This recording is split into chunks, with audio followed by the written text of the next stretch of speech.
Sterlin Lujan, please greet Communications Ambassador for Bitcoin.com.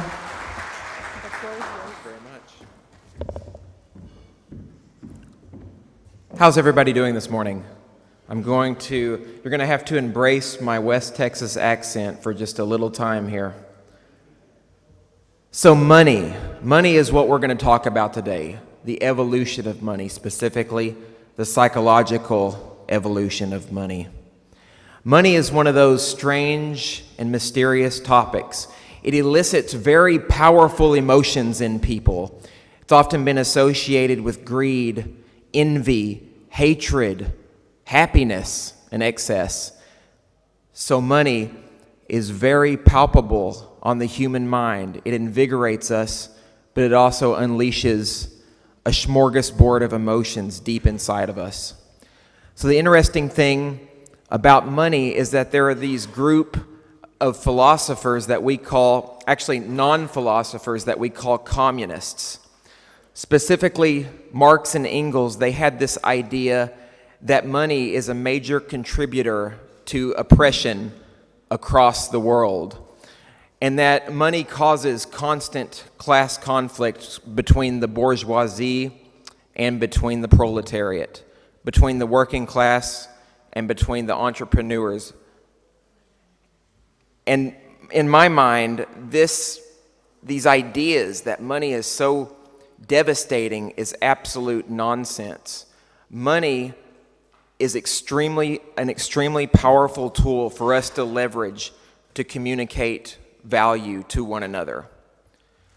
Now, my presentation today, we're going to talk about the psychological evolution of money in terms of how it makes us perceive the world, how it makes us perceive each other, and what changes it actually causes. Then we'll talk about, and this is the reason why we're all here, cryptocurrency and blockchain technology, and why cryptocurrency really alters the substrate of the way that we think and is really beginning to change the way we not only look at money and money dynamics, but the way that these dynamics interact with society at large and change our perspective of the power institutions like governments and central banks.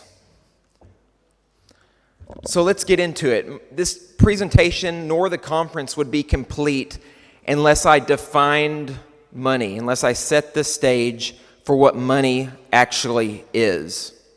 So what is money? Like I said, it's a tool. It's an invention, but it's not an invention like the internal combustion engine or anything of that nature. It's a mental invention. What money is a collective agreement on value. Money is a way that we communicate and represent value to each other in order to procure the purchase of goods and services. Now, there's an interesting thing about money, though. It's a slippery concept because money naturally has value, right? But the thing with value is that it's subjective. In order for money to have value, we assign value to money. There's some people who believe that money value is intrinsic, or there's some type of intrinsic property in money that makes it valuable. What they really mean is that some monies have a use case or a utility. For instance, gold and silver have been used in industry, jewelry, computer making for ages. But that's not value. Value is always subjective. Matters of fact, I believe a major pioneer in this cryptocurrency renaissance that we're experiencing, Andreas Antonopoulos, said it best when he said that money is a collective hallucination. Money is, the value that we imagine in money is purely that, the imaginings of a society. And some people may think, well, this seems kind of bad. Maybe the Marxists are right. We're hallucinating that this stuff has value and that it has meaning. But I think that there's an element of poetic beauty to money. The fact that we can come together and determine how value should work in society for the purposes of evolving our species, for the purpose of moving on to the next step. Because ultimately, money is a technology, and like all technologies, they grow and they evolve. and they go in a stepwise fashion, just like mathematics grows on itself as more people add to that particular area. So let's talk a bit about, now that we've defined money, let's talk a bit about its history and its origins. The evolution of money isn't complete without having some type of grasp or understanding about where it comes from. So before money was actually invented, what we had was a barter system. Ancient humans living in the high Paleolithic African savanna often used trade via the goods that they had with each other in order to secure some kind of value exchange. But the problem with this type of trade, the barter system, is that it's cumbersome, it's incomplete, and it's difficult for people to exchange value in a precise way when they trade. For instance, if you went out and you slayed your woolly mammoth and you needed a pickaxe, you're unlikely to trade that woolly mammoth for a pickaxe. So you're going to go about doing the dirty business of cutting said woolly mammoth up into pieces to trade for the pickaxe. Probably not the best way to go about transferring value. This is why early cultures oftentimes embraced a hunter-gatherer, shared community type of mentality, which is fine, but it did not allow humanity to grow to the next step. So with the invention of agriculture, with the invention of farming, of being able to plant and grow crops, with livestock keeping, we had to find a way to communicate value in a different way. Therefore, we invented some early forms of money, which just means we attached a value to things and decided that these objects have value for us to trade. So some of the earliest forms of money were cowrie shells. We used feathers, beads, spices like salt and pepper have been used as money over the years. And has anybody been to prison? Okay, so not a lot of hands raised in the crowd. So in a prison environment, all kinds of different things have been used as money, everything from cigarettes to stamps and anything else that a prisoner could get their hands on. But one of the important things about money, for money to be good, it always has a couple of properties that define it and provide it with integrity. And I'm just going to name a few. So one of the important properties is scarcity. If your money is scarce, it has natural scarcity to it, that's going to lend itself to being more valuable. So money also has to be transportable, it has portability, we can easily trade it between one another. So get this, probably the woolly mammoth wasn't portable, is that right? Everybody would agree with that statement, correct? Okay. So all of these different types of monies that we had early on were useful, but maybe they didn't meet all of the criteria for what makes and constitutes sound money.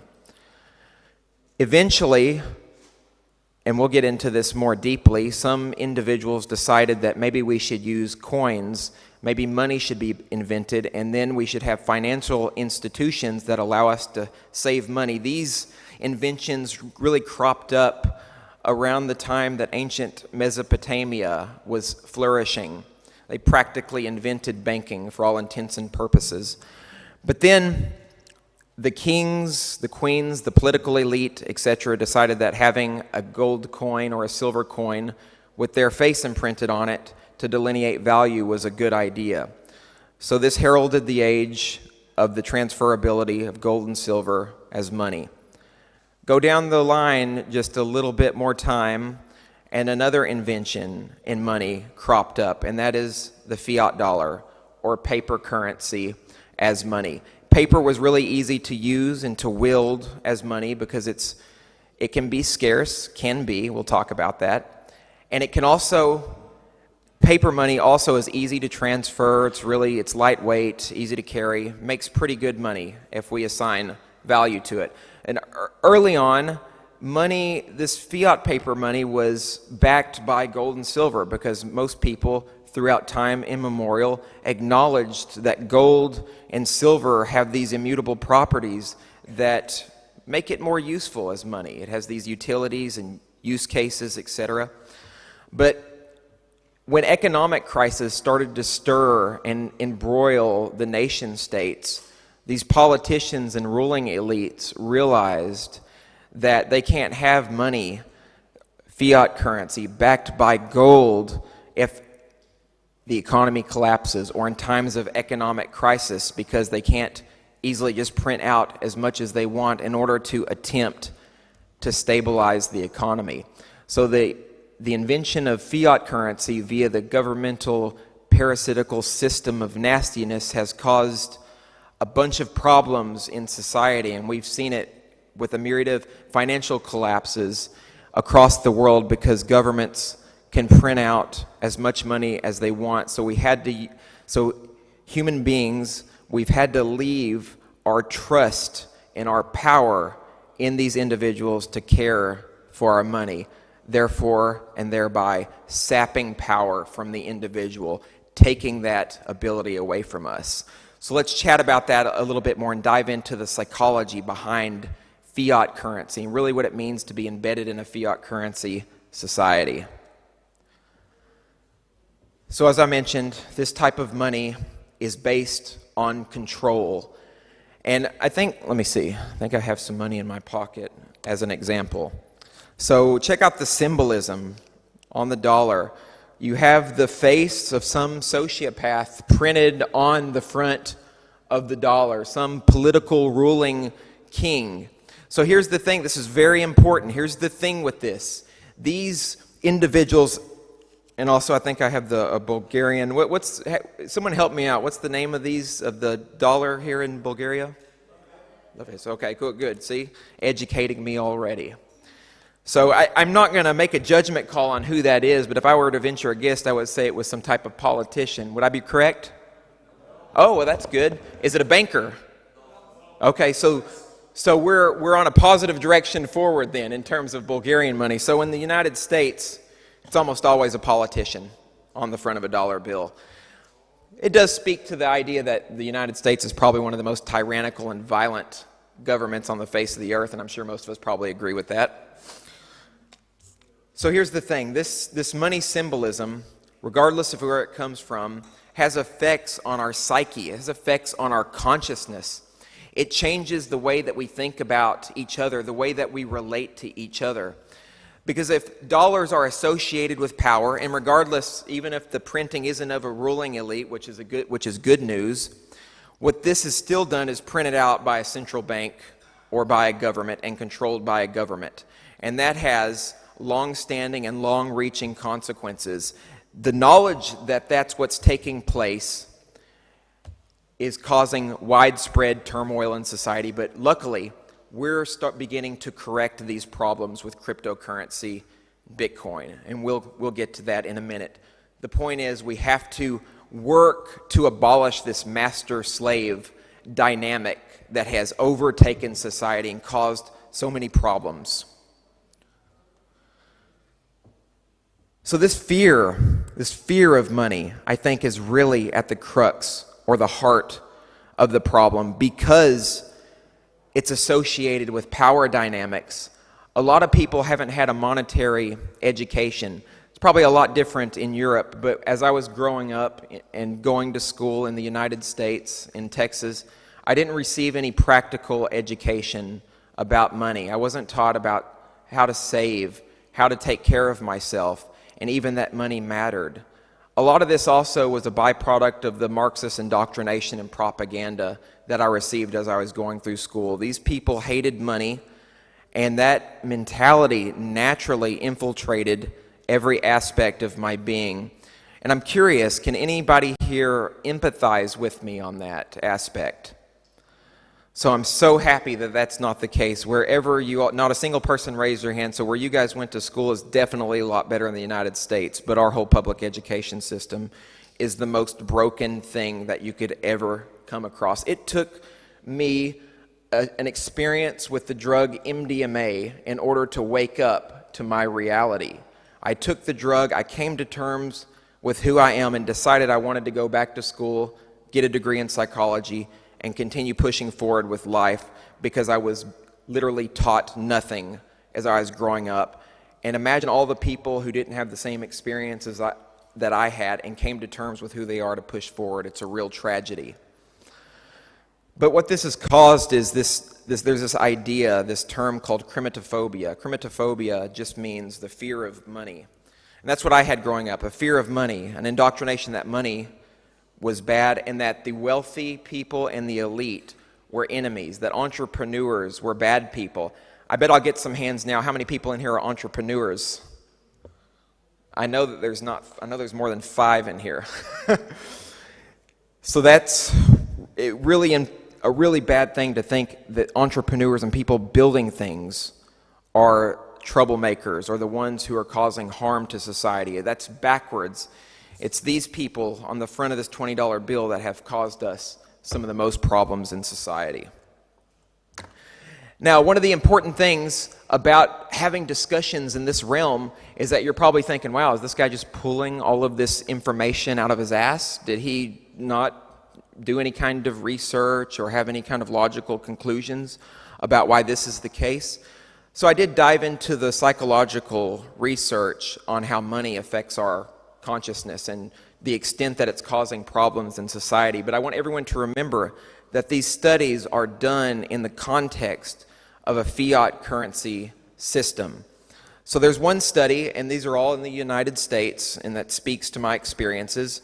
This is a Parents, Children, and Money survey that T. Rowe Price conducted in 2015. It's the Parents, Kids, and Money survey.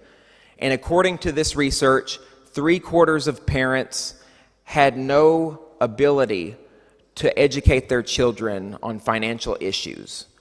They could not speak to their children about money and the practical use cases of money. They just either ignored the topic, danced around it, or didn't want to have any type of conversation regarding it. In this sense, one can think of money topics throughout the years, especially in the fiat currency system, as kind of taboo. It's considered taboo to have these discussions. So this, if you had similar experiences as me, it's validated by this kind of research. Let's get deeper.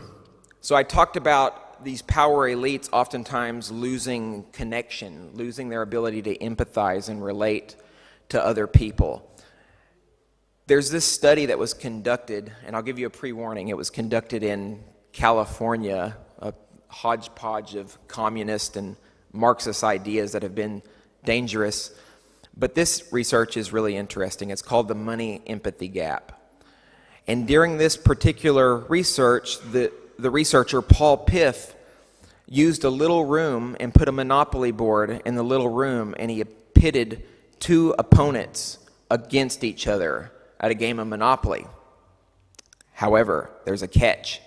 In this Monopoly game, he provided one of the players with an advantageous situation in that they had double the money, double the dice rolls, and double. You guys have played Monopoly, right? Okay, good. So we're on target. And double the dice rolls. So, and the other person had to play the game normally. It was considered disadvantaged. So this is what happened. They started playing the game as normal, and both players seemed like they were really enjoying the matchup. They were laughing, bantering, everything was good.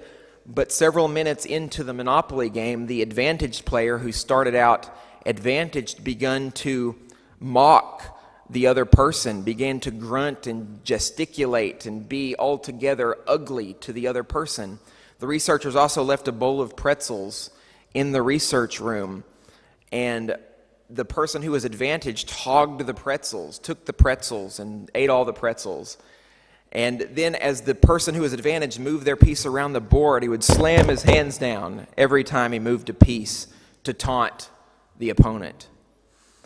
So the researchers, Paul Piff and team, concluded that what happens when someone is advantaged, not necessarily when they're rich, but when they are advantaged in some way, they lose their ability to connect with that other human being. They lose their ability to parse the nature of the other person. So empathy is disintegrated in that moment. I'll say it one more time because it bears repeating. This game, Monopoly, is played in the context of a fiat paper currency system. It's played under the auspices of this nasty totalitarian system of financial control. So in my mind, it's no wonder that people naturally lost the ability to connect with other people because of the underlying psychological power dynamics at play. There is good news, though, and this is why everybody came to this conference, and this is one of my favorite things to talk about. We are changing these dynamics on a fundamental and radical basis. We are spurring a paradigm shift of unparalleled beauty, and it's called the cryptocurrency revolution. Now we have a new kind of money, decentralized, peer-to-peer, borderless money that not only changes how we work with each other economically, but changes who we are as people on a fundamental level, allows us to relate to each other in more peaceful, coherent, dignified, and decent ways. And we should all be very proud to be part of what we're doing. Let's talk about these properties of this money and how it acts. Let's give some examples of how this works. So I'm not going to go into basics. I would imagine most people here have a decent grasp of how Bitcoin and cryptocurrency works on a fundamental level. If not, speak to me after this event, after this talk, or watch one of the presentations that give an introduction on this. So decentralization is one of the main properties of cryptocurrency, if it is a true cryptocurrency. And this just means that the playing ground is leveled and flat, and there is no single or central point of failure with these cryptocurrencies. This is diametrically opposed to the banking system, right? The banking system is totally centralized. It's controlled by a small group of individuals, and this is ubiquitous and global, that this is how the monetary system is generally controlled. I would say that the United States Federal Reserve System has the largest monopoly on currency in the world, bar none, hands down, disgusting. Cryptocurrency is changing that dynamic also because it's peer-to-peer. Cryptocurrency, in a cryptocurrency transaction, I can send money to you without any kind of intermediaries hovering over us, waiting to expropriate a piece of that transaction. Peer-to-peer means that Alice and Bob get to interact with each other directly. What does this do for relationships? If you're able to interact directly with people and communicate value with them directly, rather than have somebody siphon your communication between each other, it means that you're going to be able to relate to others a lot better. You're going to be happier, more excited, and money like cryptocurrency is going to make you more positive. It's going to push you forward into terms of how you relate to your community. Cryptocurrency is also borderless and permissionless, meaning we can send funds not to Alice and Bob in this room, but also from Alice to Bob, cross-culturally, cross borders. Doesn't matter if those borders are geographic or if those borders are national. Wherever you are in the world, we can send you cryptocurrency. And to me, this is one of the most beautiful use cases that gives cryptocurrency its value. So if I'm sending money from here to Japan, let's just say it's $1 million. If I send $1 million of fiat currency, how difficult would that be for me to send? Yeah, really, really difficult. So difficult, in fact, let's just use an example. If I was in the United States and tried to send $1 million, let's say I tried to send it to Afghanistan. What do you think would happen to me? Probably get locked up in a cage, drug off to a cage by some thug in a costume. Here's the thing, though. With cryptocurrency, we ignore that. We just send money to whoever we want to immediately with no problems, no concerns, no worries, and especially no middlemen making us write down all of our personal information and then charging a nasty fee. Cryptocurrency has solved this problem once and for all, and this use case is so massive that I'm surprised more people don't talk about it with as much jubilation and glee, because it should be discussed regularly. Lastly, and we won't talk about every single feature, and some of these features are tentative depending on the cryptocurrency that you talk about, but this piece is both good and bad depending on the context. But cryptocurrency, this includes Bitcoin, Bitcoin Cash, etc., are transparent. This is important for relationships because if we're a leader in society, say we want to donate to a charitable cause, in order to do this, generally we would want to be transparent and upfront and honest about our transactions on where that money is going. So with cryptocurrency, we do this without a problem because these blockchains, depending on which one you use, Bitcoin is in this case, is all transparent. All transactions can be viewed on the blockchain. So if you're trying to change society some way, try to create some initiative, have some kind of charitable work, wouldn't it be nice to just simply be able to show where all that money's going without having to worry about trusting someone to tell you? Who thinks a politician is honest about where they send the money? Not a lot of answers, and that's a good thing because at least in the United States, most of their money goes to some nonsensical pork belly project, lining their own coffers, or to blow children up in the Middle East. That's where the money goes. But now you can be transparent with the blockchain and show exactly where your money wants to go if you want to be. And I think that's really important, especially for people who are trying to lead this new wave of society. Is it possible I could have some water? Thank you.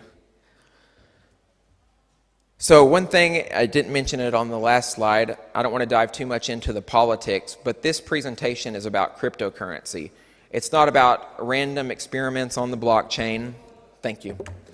It's not about some other use case. It's about currency. In my vision, cryptocurrency is the killer application for blockchain technology. It is the technology that we should be radicalizing for mass adoption.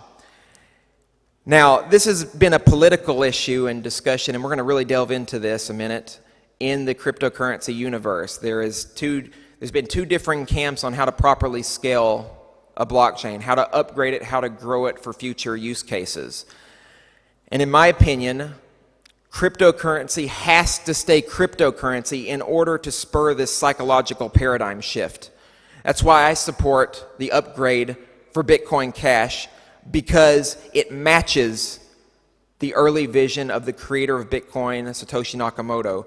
And that's not to deify this individual, as some people have claimed. It's to deify the ideas. The idea that in order to change society, we have to have a rapidly adoptable, easily accessible cryptocurrency that everybody can use, even the most porous and destitute places in society. Without that ability, we're going to lose this revolution. We're going to be enmeshed in a circle jerk of competing nonsensical scams, frauds, and other bits of nonsense. So cryptocurrency is what we have to focus on. That's as deep as I'll go into the politics, but I do want to discuss another aspect of this. Some of you will think, well, how can cryptocurrency change our mind about society if there's all this hostility in this space, if we're arguing and bantering with each other about how to change and upgrade the protocol? And in my mindset, this is already a good thing. We are finally getting an opportunity to negotiate via our communication skills in a political context. Has anybody here tried to fork a government? Tell me, how easy is that to accomplish? Who can fork the central bank? Didn't think so. So what we can do in the cryptocurrency space is finally learn to compete with each other on even grounds and discuss these ideas with each other, so that we can come to terms. And if we can't come to terms, now we've got our own chain or our own technology, and it's a beautiful thing. So this is allowing for ventilation of pent-up frustrations and aggression. In the financial system as it currently stands, this pent-up aggression and rage is either pushed down into our body, into our being, and then released as anger in other places, perhaps in the household through the beating of a child, or perhaps in the battlefield of war and all the bloodletting that takes place. But in cryptocurrency, now we can ventilate all of those nasty ideas in a different form of politics, a politics of kindness, a politics of decency, and a politics of goodness. So this is going to create a new psychological trend in how we resolve disputes. It already is. You couldn't debate. Yeah, it's true. Politicians debate with each other, right? They grapple, but it's all charade. It's all illusion. It's all for the show. It's not because they're going to actually change anything on a fundamental level. And when they do change things, notice that it benefits them the most. In the cryptocurrency space, that could happen. That's true. It could benefit one camp the most. But what matters in the cryptocurrency space is the network effect. If we're able to develop our chain and our technology and more people come to it and it's innovative, well then let the market speak. Let the market tell us which chain is going to win. In politics, that doesn't happen. They argue between each other, but at the end of the day, somebody's still pointing a gun at somebody else. Not the case in cryptocurrency.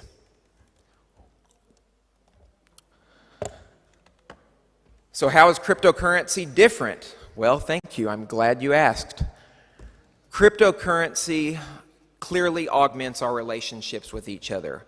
It allows us to empathize more easily and more readily. It allows us to change the dynamics of society through our work habits and our patterns of living. Now we get to enjoy this gamified lifestyle where we can get on an exchange, we can trade, we can be an entrepreneur, a developer, build new products. And to me, it kind of reminds me of when I was younger and I played video games all the time. I remember playing World of Warcraft a lot and Diablo and some of these other games. But one of the most exciting parts of those games was just building up my loot collection and getting digital money.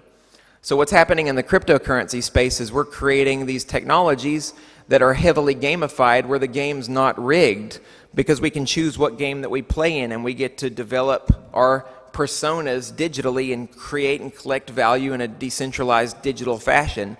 So in a very positive way, this ecosystem is gamified in a way that benefits each and every one of us. You could say that the political system and the banking system is gamified, but if it is gamified, the game is so fucking rigged that there is no way out. There's no escape hatches, no forks, like I said. And it's about time to change that. And cryptocurrency is already in the process of doing that. We're in the process of doing that. So to kind of work toward a conclusion here, we are in the midst of a financial renaissance. Do not doubt that. Things are changing. The power struggle is changing.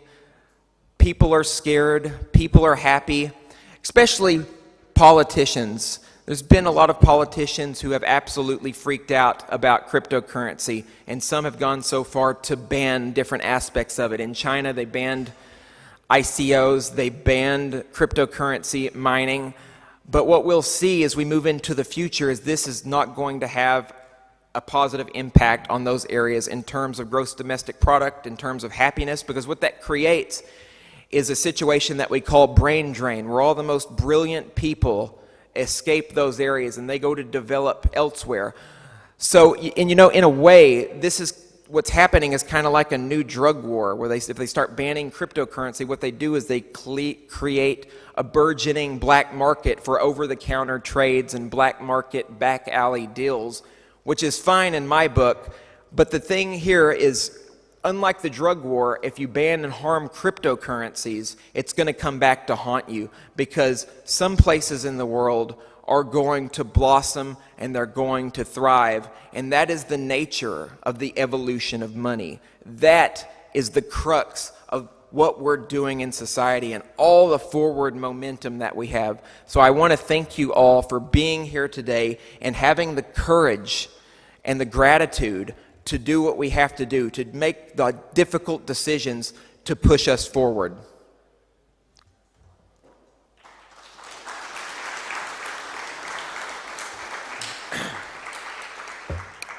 And now I believe I have, what's my time for questions? I'm not sure how long I went there. Maybe over.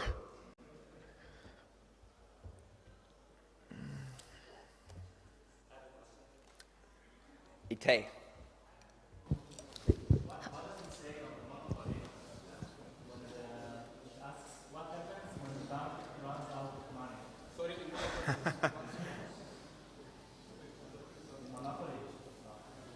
So the last time I played Monopoly, I was a kid, but I know if you don't pass go, you go directly to jail, which is true of the whole Monopoly fiat system that we live in. So, yeah. bad thing, right? Thank you, Ite. Questions? Yes, how soon do you believe crypto will become mainstream? And do you believe cryptocurrency will, when it does become mainstream, will it substitute fiat or will it coexist with fiat? Yeah, that's a really great question. So let me pull out my crystal ball here and take a few whacks at it. The thing about this space that we're in is things are moving at such a rapid pace and new things are cropping up so frequently that it's really hard to take a guess at when that's going to happen. But I would say at least within the next 5 to 10 years, and that might be long for some people, but there's a lot of hurdles that we have to overcome in terms of governments, regulations, different ideas of how to control the cryptocurrency, plus our own internal disputes on what cryptocurrency chain is actually cryptocurrency, and should its use case be digital gold, should it be currency, how should we go about this? So as soon as all those problems get resolved, and no doubt they will get resolved, we will start seeing more user adoption on the retail end. And I think that's most important. We have to have more businesses, basic businesses, brick and mortar places like retail companies, grocery stores, accept cryptocurrency at the point of sale. None of this nonsense where you have to load up your credit card with cryptocurrency in order to use it. We just need to get out of this system, this Visa and MasterCard network system, and get away from that, because the tools are here. Cryptocurrency exists. The cat is out of the bag. Pandora's box has been unleashed, and that's how we should move into the future. So I would say 5 to 10 years. My hope is that it happens quicker than that, but at the way things are going, it definitely will be pretty soon, I would say. Yeah. Thanks for reminding me. So this is between what is and what will be and what I want. Fiat currency just needs to be placed in the trash can and entered into the dustbin of history. My hope is that it doesn't need to work hand in hand with fiat currency. I could see something like precious metals and cryptocurrency going hand in hand to some degree, but fiat currency is absolutely useless. The only reason it has value, of course, there's the collective hallucination part of value and the fact that we agree, but a big contributing factor to why people mostly use fiat currencies is because governments enforce the use of fiat currency. Just going to give an example of that. In the United States, an individual by the name of Bernard von Nothaus created a company called the Liberty Dollar, and he started printing his own money and minting his own coins that were actually backed by gold. And he started passing this money around, and people started using it, trading it. It didn't take long before his company was raided by the feds, and he was charged with counterfeiting, wire fraud, a whole gamut of charges just for competing with the government and issuing his own money. So that'll continue to be an issue too as more cryptocurrency crops up and people use it. Governments are likely to get rather violent rather quickly, and that's why we really have to stay adroit in our space and stay deft of hand. They can't just shut off the protocol, but they can ban it, they can threaten you and I for using it, and we should do everything in our power to prevent that. And I think the main way is to continue having ambassador-like relationships with people, with governments, and let them know the world is changing and they're either going to get left behind or they're going to come with us. My hope is that they come with us. Hello. Hi, this is Lilia Zhekova. I want to ask one question regarding to Bcash, and I was wondering, will Bcash ever stop using the brand of Bitcoin, or? Yeah, so Bitcoin Cash is a branch of Bitcoin, and it has the properties that Bitcoin was intended to have. So I don't think it's an issue of branding. It is also Bitcoin. And I won't sit here and argue the merits of which is better right now, but I personally think that Bitcoin Cash has more properties of Bitcoin that Bitcoin originally had. So I don't see that as an issue. Yeah.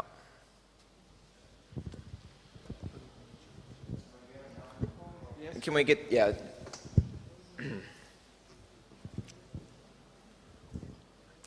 So, since we're on the topic, and you're saying that cryptocurrencies are decentralized, how would you explain the fact that 60% of Bitcoin Cash is controlled by 6 people? Good question. Bitcoin's not much better off, by the way, in that regard. Just going to say that. But I get this question a lot. I go to a lot of conferences, I travel to a lot of venues, and I do a lot of public speaking. And this question is asked every time, probably 3 or 4 times. So my first response is the problem of mining centralization is overstated. In my opinion, we need to get to as much decentralization as possible with these networks, and I think as we gain more mass adoption, we will. But it's overstated because the incentives for miners to harm the network is very, very astronomically low. So the larger the network, the more incentive miners have not to conduct some type of 51% attack or some kind of double spend attack. It would be like shooting yourself in the foot. No, shooting yourself in the head. Sure, you earn a few million maybe in the process of conducting attack, but you shit on the value of that cryptocurrency the moment you attack it. And even in the off chance that an attack did take place, which happened on the Zencash network, it didn't destroy the cryptocurrency. They simply realized they had a problem. They pivoted and started working to resolve those problems on their network. So the problem of mining centralization is way overstated and way too inflated in the space that we're in. I want to make another point. Even if we do agree that centralization is a problem, it's only a problem because we lack mass adoption. So the more people that we can get cryptocurrency in the hands of, the more mining operations that are going to crop up, the better technology that we're going to have, and it's going to be global. So yeah, in the early days, there's going to be some centralization in the mining companies and networks. Some people are too scared to mine, too scared to innovate. Governments are out there, like in China, issuing regulations and just being outright nasty. So this is a problem that's, 1, overstated, and 2, is going to be resolved in the future anyway. What's important and what we have to maintain on these networks is the property of censorship resistance. This is something Roger mentions quite often, and I agree wholeheartedly. It doesn't matter if it's more centralized so long as Alice and Bob can transact with each other and not worry about having that transaction seized or interrupted. And to my knowledge, not on Bitcoin, Bitcoin Cash, neither one of those platforms have had a censored transaction. Now, one could make the case that Bitcoin has had a censored transaction in the sense that a fee market cropped up last December and people's coins were stuck in the mempool limbo for eternity. But anyway, we get technical a little bit with that. But the point is, neither has had true, let's seize your funds type of censorship that's occurred. So decentralization, sure, we want as much of it as possible. It's an important property, as I discussed. But early on, it's not going to kill us. Hope that helps. Yeah, I've got the mic, so I'm next. Yeah. Aside from proof of work, do you see any interesting consensus mechanisms out there? Absolutely, I do. That's a great question. So the main talk here was on cryptocurrency, which for the most part, the most popular ones use proof of work. But I've become a pretty big fan of delegated proof of stake. So delegated proof of stake, for anybody who doesn't know, is a consensus mechanism that the Steemit platform uses. And there are some criticisms of Steemit that are out there, but I used the platform very early on. For anybody who doesn't know, it's a blogging platform where you can actually get cryptocurrency rewards for writing articles. I was an early adopter on that platform, and I did very well on it. And basically how it works, it's kind of like Reddit. People upvote your content. But what's cool is through this delegated proof of work protocol, when somebody upvotes your work, it delegates blockchain rewards to those people based on stake others have in the platform. And this also works as a way to verify and timestamp transactions and secure the blockchain. So I really like delegated proof of stake. I think there's even a place for proof of stake, maybe a proof of stake, proof of work hybrid models as a way to sort of reduce the energy costs with cryptocurrency, especially Bitcoin, Bitcoin Cash. And I think that those will continue to have a place in cryptocurrency as we move into the future. And I really do believe that people will continue, entrepreneurs, developers will continue to create new ways for us to arrive at consensus on these blockchain networks. So the future is really bright in terms of this. And I'm not a consensus mechanism maximalist by any stretch of the imagination. Yeah, I have one question.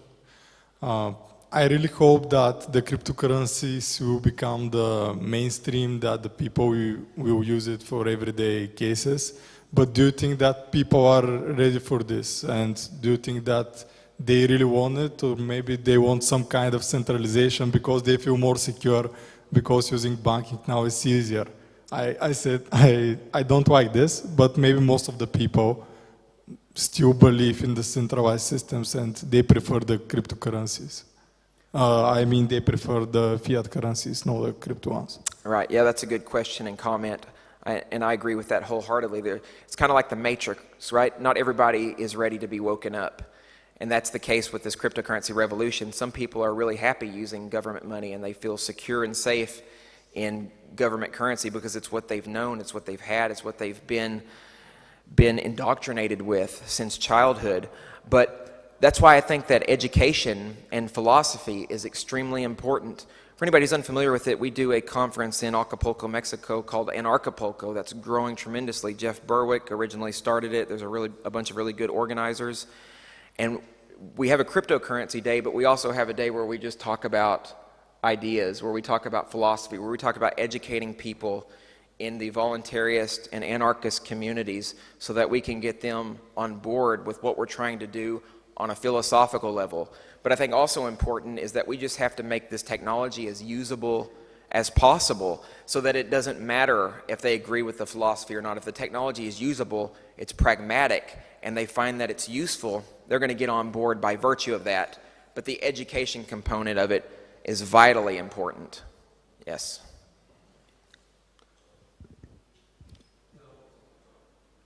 Hello? Yeah. You talk about the fiat currency is going to the trash bin of history, you said. Do you think the fact that cryptocurrency's value is overwhelmingly measured in fiat currencies currently, do you see it as a hurdle or an issue?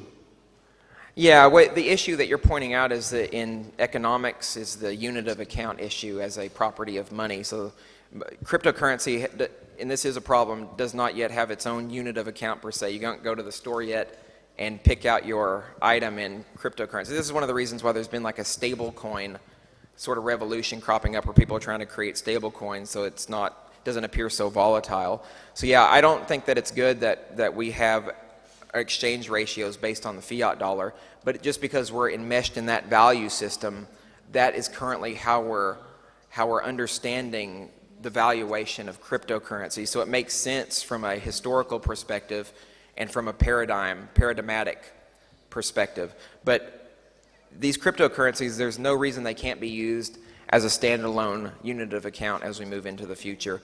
When will that happen? Again, I don't know. Crystal ball, let's think about it. But that property can be replicated in real time and in real places with cryptocurrency. How am I on time? Good? Okay. So more questions. Hi. What do you think about KYC and AML? Burn it. Burn it. Totally. So, okay, I'll clarify my burn it comment with something.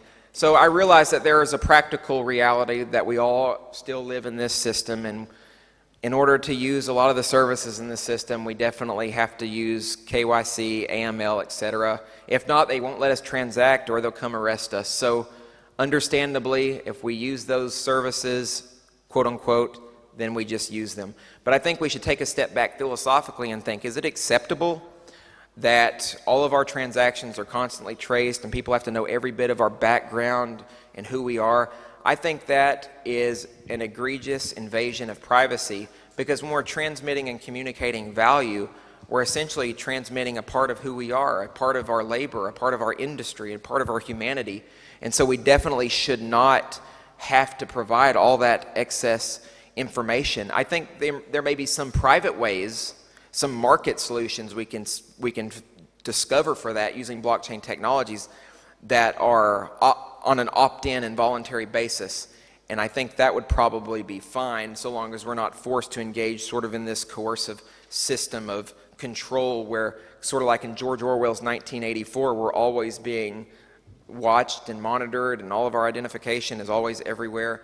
Some of that can't be I guess you have to deal with some of that in the current system we live in, and even in the digital universe.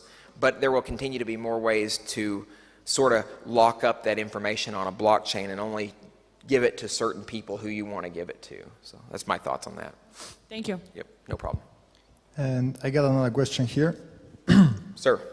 Do you think that government-issued currencies will pave the way for adoption, or you absolutely kill crypto? So, can you repeat the question? Do you believe that government-issued digital currencies, because you said like war to fiat, okay? But do you believe, because now there are projects trying to promote government-issued cryptocurrencies or currencies, do you think they will pave the way through adoption, or they will just kill the crypto? Yeah, like that's a really good... Like the free crypto that we know and we hope for.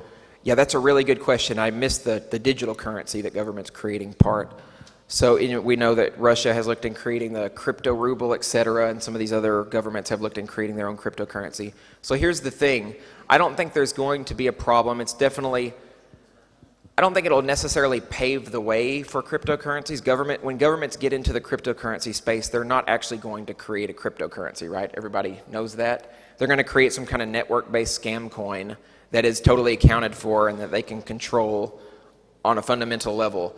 A real cryptocurrency is going to be decentralized and have the properties that Bitcoin Cash, in the sense that it's open source, everybody can see the code, mess with it, tinker with it, and Alice to Bob, peer-to-peer transactions actually take place. So governments won't actually create a cryptocurrency. They'll try to scam people with some digital shitcoin, and what we're going to have to do is steer clear of that. But by the same token, when governments start talking about it more, it might pique people's interest. And in either case, their currency is still going to have to compete with actual cryptocurrencies. So now the market has been fully busted open for market competition, and in some cases, market cooperation. Yep. Thank you. So a follow-up question. And then this guy.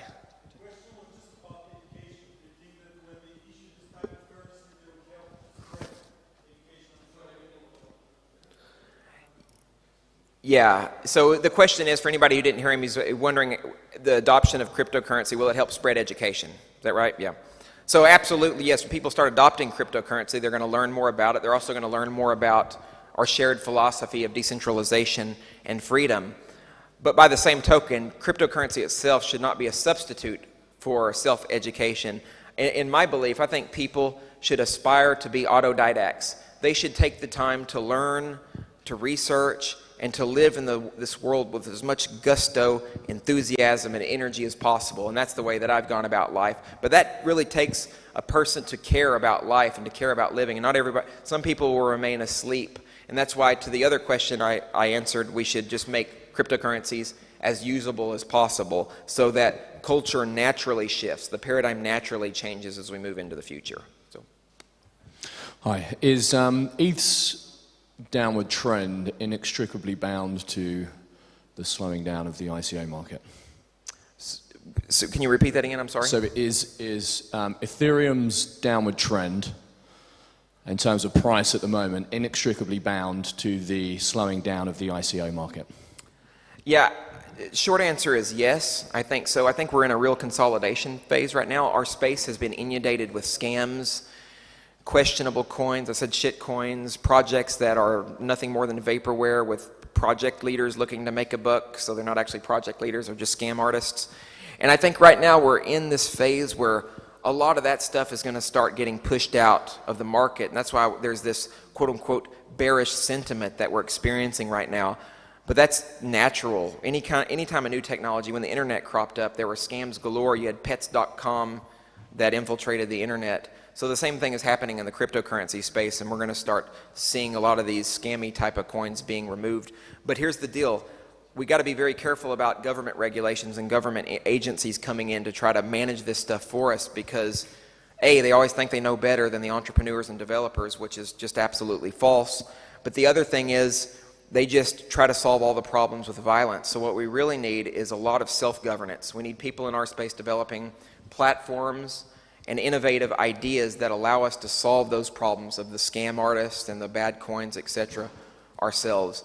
You know, and just a little afterthought, Ethereum is one of those really interesting projects in the sense that it allows for all these smart contracting functionalities, etc. But honestly, and one of my colleagues at Bitcoin.com, Gerald, said that the best use case, I believe it was Gerald, said that the best use case right now for Ethereum has been a scam token.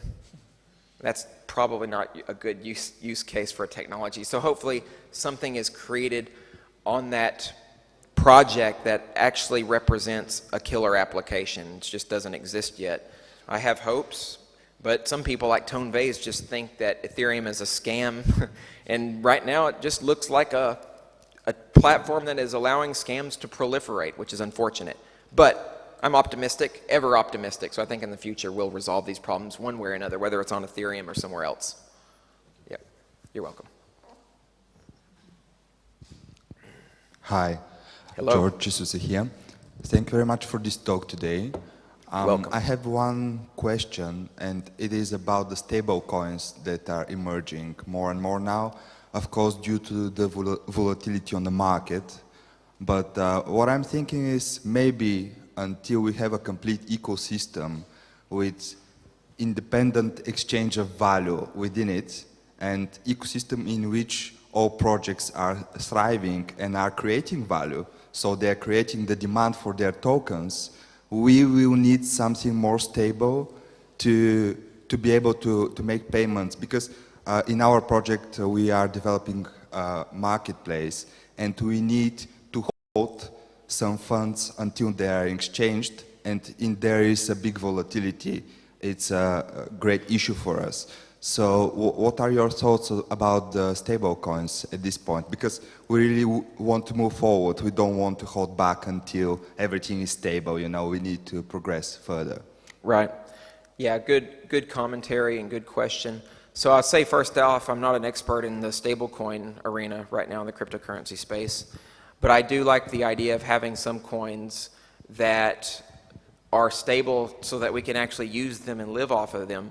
And I know that it's very challenging for business operations to use cryptocurrency regularly because of the price swings. The up and down momentum is definitely a turnoff. So yeah, I think a stablecoin solution is one. But you know what I think the real solution to this problem is? Mass adoption. The more people who have cryptocurrencies, the more people that are using it, the more market penetration we have, the more stable these cryptocurrencies are going to become. Now there's a little bit of a caveat to this. Dollars, fiat currencies are stable because governments enforce stability via different kinds of price controls, etc. So really what that is the illusion of stability. In earnest, we live in a chaotic universe where you can't predict what's going to happen tomorrow, much less predict some kind of currency and what it's going to be tomorrow. You can only provide the illusion of stability using some type of bureaucratic enforcement. So I think using technology to create a bit of more stability mixed with mass adoption will eventually get us to the point that we want to be. And then the question from the gentleman over here, we can also start to use cryptocurrencies as a unit of account. On this particular subject matter, I recommend going to the Nakamoto Institute online and reading the articles that Daniel Krawitz wrote on the subject matter of volatility. They're really good. The guy's a bit zany. I like him, but check out his articles. So, yeah. Time. Am I good? Okay, cool. Hello, my name is Anton and I'm part of a cryptocurrency marketing agency. And I would like to hear your opinion about what do you think of Bitcoin Cash platform, and is it possible to replace Ethereum for the ICO creation?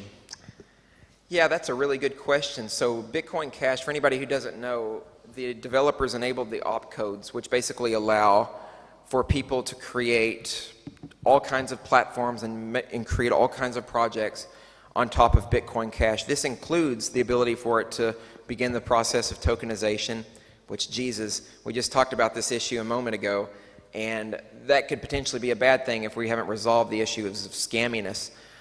But over the long term, it's possible that that could happen. Bitcoin Cash could be a more usable environment for the creation of smart contracting platforms, etc.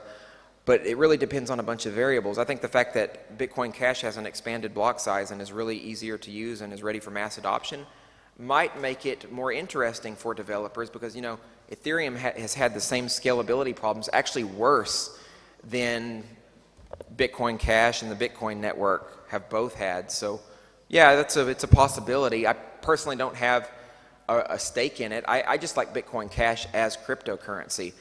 People want to build projects on it, that should definitely be allowed. Like, I don't think anybody should try to police that. At least let people decide by minor vote, etc. So yeah, that could happen. That's fine. If not, that's fine too. I just know we need to use it as cash and get it to as many people as hands as possible. The important thing in our space right now should be mass adoption. Mass adoption should be the focus. None of our projects will matter as much. All these crowdfunding campaigns for whatever tech business are really trivial in compared to using cryptocurrency in a tangible way. Like working at Bitcoin.com, I get paid in cryptocurrency, in Bitcoin Cash, so I live on it. I use it regularly on a daily basis. I pay my dog sitter, buy my groceries with it, live. That's just so important to me. Yeah. Thank you. And another small question. What is your prediction of the Bitcoin price by the end of the year? This is what always happens. So I'm going to say probably 5,000 or so. A lot of people have very positive predictions. So let me justify my low price point, and it could even be a little lower than that. These times are really rough right now because of all the scams that we've talked about, because of all government regulations, all the bureaucrats trying to get involved. So sentiment is really awful. So I'm not going to mirror all these guys who are like, by the end of the year, $20,000 or $30,000. If that happened, I would gladly come on stage and say that I was wrong and give a thumbs up. But I don't really see that happening, not this year. I do think long term, cryptocurrencies are all going to be very valuable. But to me, the value of the cryptocurrency isn't in the monetary value. It's in the use case for destroying centralized, nasty systems.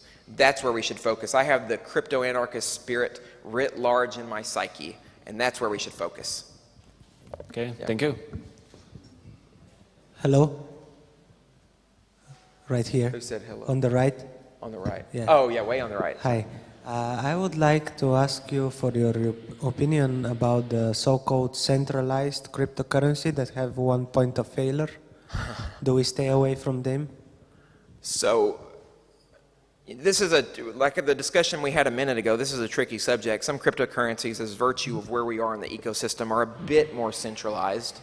And I don't think we should stay away from them, but I think we should work toward creating solutions for problems of centralization in order to maintain the censorship-resistant properties and the other properties that make cryptocurrency so useful and so good for all of us. Now, I would recommend staying away from anything that's a scam or anything that uses a ton of buzzwords in their white paper to elucidate their alleged product 30 pages later or 100 pages later. So we should stay away from those for sure, I think.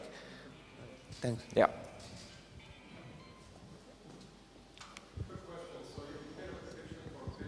Sorry. Yeah, just ask them to do a prediction of Bitcoin Cash as well as he did for Bitcoin. Yeah, sentiment in the whole ecosystem is bad, so it'll probably be, what is it right now? I hadn't looked at the market today, in the 500 range somewhere. Yeah, so probably around that same range, 500, 550, somewhere in that range. I don't see any cryptocurrency really taking off this year.